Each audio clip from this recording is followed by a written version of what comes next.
those central states are going to be crucial to either Clinton or Trump winning the electoral vote. And what about turnout? How does that affect both candidates? Well, turnout is obviously a big question. Clinton's ground operation is reputedly much more expansive than Trump's, and whether or not each candidate can get out the voters who are now saying they support each candidate is obviously going to determine whether or not they ultimately win in individual states. Clinton, for instance, is potentially struggling in terms of enthusiasm with certain groups, and there's a question whether she can turn out voters at the same way that Barack Obama did 4 years ago.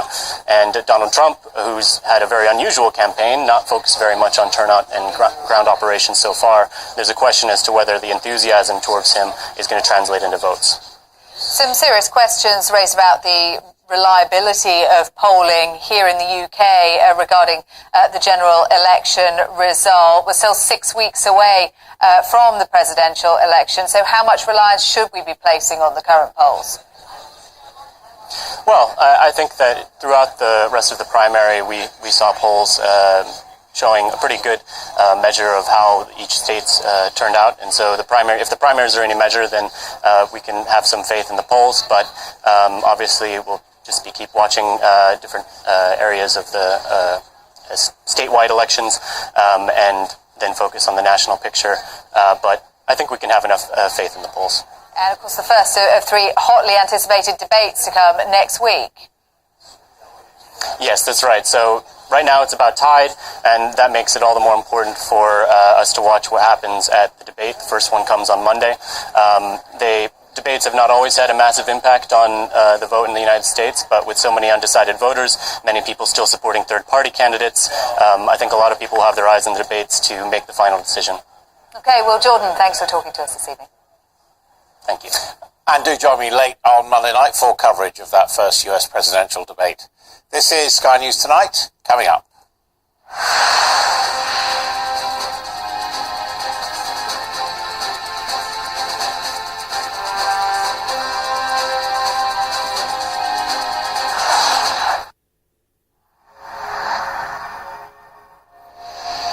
Patient rights for Pitt.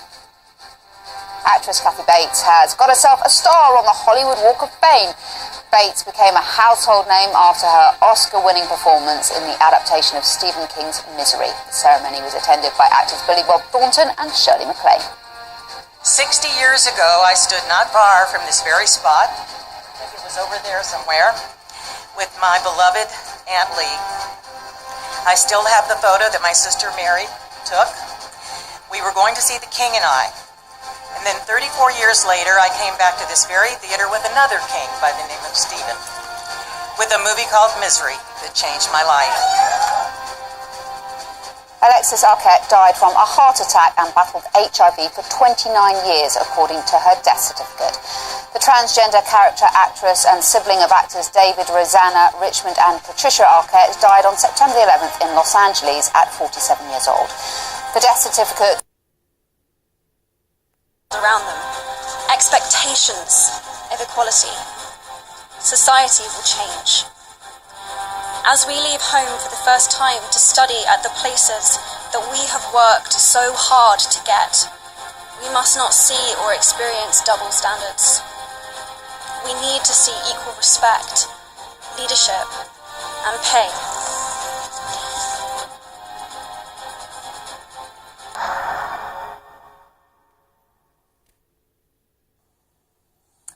Time to get an update now from Sky Sports News HQ.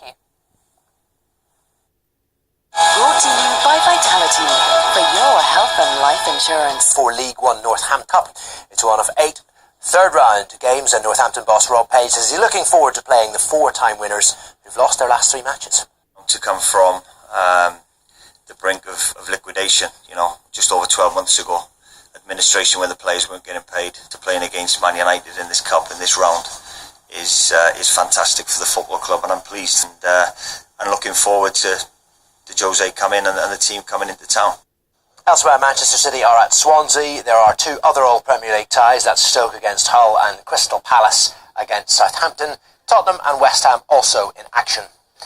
And West Ham will introduce a new 3-point plan to try and solve crowd problems at their new home ground, the London Stadium.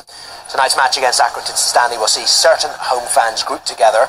Stewarding will be improved and some fans will be relocated to certain parts of the ground. It comes after West Ham fans fought among themselves and rival fans during the recent defeat to Watford.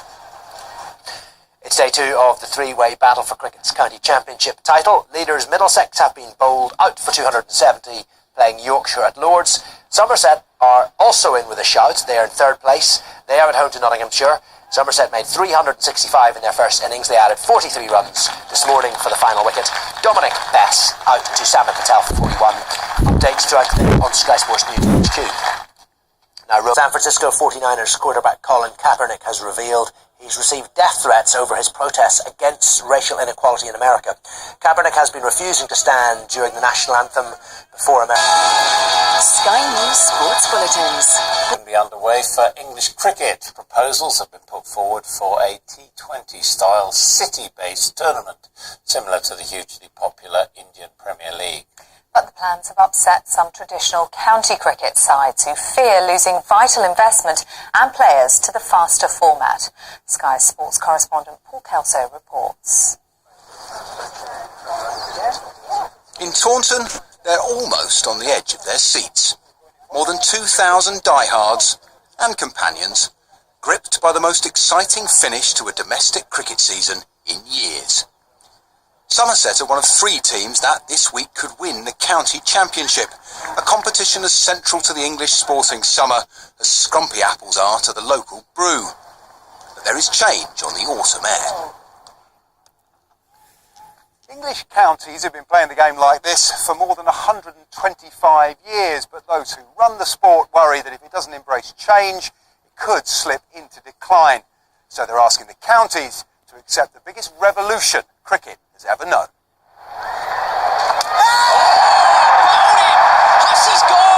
This is 2020 cricket Australian style.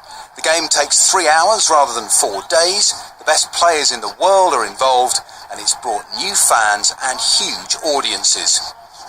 England already has its own T20 competition involving the 18 first-class counties.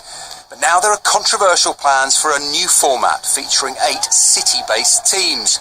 It means some of the counties, including Somerset, could miss out. I'm worried about it, because where will we be in the city?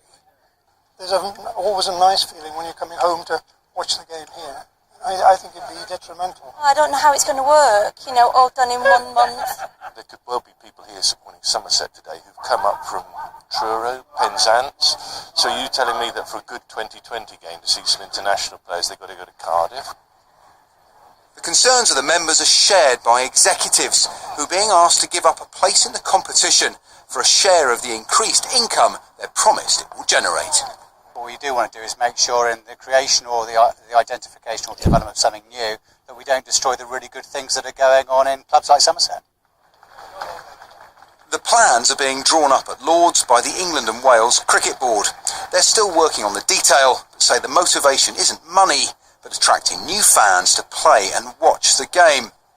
As a player, I'd be so excited about it. The chance to go and play in a city cricket where you might have 8 teams, you can play with some of the best overseas players in the world. I mean, I can't tell you how lucky I was to play with Rail Dravic, Carl Hooper against Warren Muralitha and people like that. That's never going to happen again, really, in that sort of calibre in 4-day cricket. The counties will be asked for a final vote in October, and the rhythms of the summer game may never be the same again. Paul Kelso, Sky News at Lords. Australia, welcome.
People and Profit, presented by Stephen Carroll.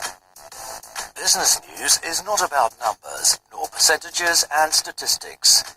Business news is about people and how we live our lives. People and Profit goes beyond numbers to analyse how the global flow of money and profits shape our world. Intelligent and accessible, the show cuts across business, economics and politics. People and Profit, on France 24 and France24.com. It's 10 p.m. here in the French capital. The headlines. The UN says it's resuming aid convoys to Syria as Russia and the US continue to trade blows over the crumbling ceasefire there. Another deadly day in the Mediterranean. Dozens of African migrants are killed after their boat capsizes off the coast of Egypt.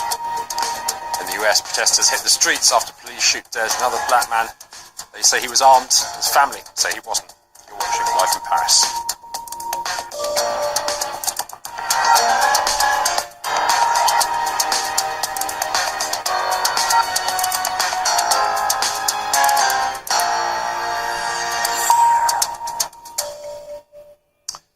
Joining us, we start at the United Nations, where the United States and Russia have been trading blame for the crumbling ceasefire in Syria. That after 5 French medical staff were killed by an airstrike in the north of the country, as recriminations continue over the deadly attack on an air convoy near Aleppo. Washington says Moscow was responsible for that. US Secretary of State John Kerry, meanwhile, calling for a no-fly zone in a bid to stem the upsurge in violence. Public session of the Security Council, which was set to see the truce enshrined, once again highlighting bitter divisions over the 5-year conflict. Maria Zakharova, spokesperson for Russia's Foreign Affairs Ministry, spoke to France 24 about America's accusations. We denied it on all possible levels, including presidential administration, including defense ministry, and we did it with the facts. Our people, our official representatives of defense ministry, but we're not heard.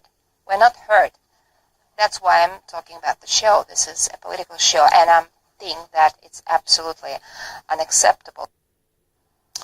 More, I'm joined by our international affairs editor, Armin Georgian, who's at the UN in New York. Good evening, Armin. There's an emotional speech from John Kerry, an emotion from the Russians there as well. This war of words continues. It really does, and just to explain a bit about this political show that Maria Zakharova was talking about in that soundbite just now, well, this is because John Kerry, the US Secretary of State, pointed his finger at Sergei Lavrov, his Russian counterpart. John Kerry sounding very clearly angry about the attack on that aid convoy 2 days ago, which killed relief workers, and clearly blaming the Russians and the Syrians for the attack. And so the response was that Sergei Lavrov then stood up and walked out of the Security Council at the end of John Kerry's speech. One other point that Maria Zakharova was making to us when she was talking just a little while ago was about one of the main sticking points right now is this idea of separating the moderate rebels, as the West calls them, from the former al-Nusra, that's to say al-Qaeda fighters. And she was telling us that the US made a pledge to Russia, basically that it would take only a few weeks to be able to separate these groups. In other words, separate al-Nusra from the other rebels. And that's a key part of the 9th of September agreement between Russia and the United States. Essentially what Russia is saying is that the other side didn't keep its side of the bargain, and therefore Russia should not be blamed for the virtual collapse of that September the 9th agreement. And we're seeing today that agreement really is almost dead, if not actually dead. Norman Kerry also calling for planes to be grounded and making a series of other requests, which Moscow has reservations about, to say the least.